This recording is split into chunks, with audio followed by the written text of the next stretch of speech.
আসসালামু আলাইকুম বিওয়ার সকল। স্পেশাল একটা রাইস রান্ধিয়ার আজকে কিছু মেহমান দেশ যাইতাম, মেহমান ঘরে দেশ যাওয়া উপলক্ষে খাওয়াইতাম।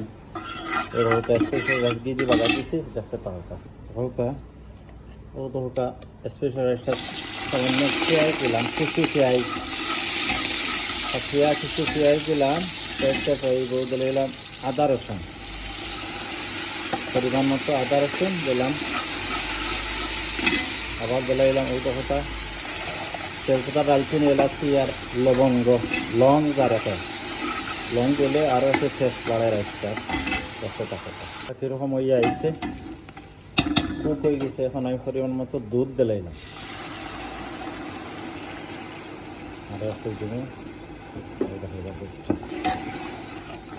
কেন সাইড ফোট চাউল দিমু, সাইড ফোট চাউল ইনশাল্লাহ হয়ে যাব দেখতে পাওয়া। আর এগুলো লবণ পরিমাণ মতো লবণ দিলাম, কারণ গাজর যারা হয় বারিক তারিখের কাটিয়ে রাখি দিলাইলাম। দেখা কত টেস্টি আর কি গ্রান বাড়েও দোকা কি গ্রান বাড়াইছে আমার বাগার টাওয়ার পরে। ওকে আমি রাইসটা দুইয়ে রাখছিলাম বাক্কা আগেও তো কখন লম্বা লম্বা রাইস হয়েছে, ও রাইসটা এখন ছাড়িয়ে দিব। টাইম আছে আমার ছাড়া আমি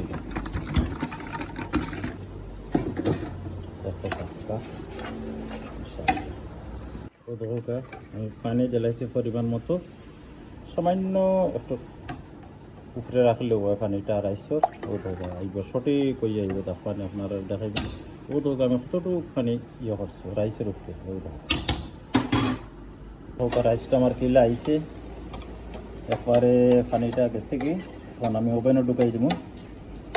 15 মিনিট বাদে বা হরমো ওভেন থাকি। রাইসটা আমার কত সুন্দর রাইস হয়েছে, লম্বা লম্বা রাইসটা পায় না বাহরি হারলে। ওকে দেখতে পাবো।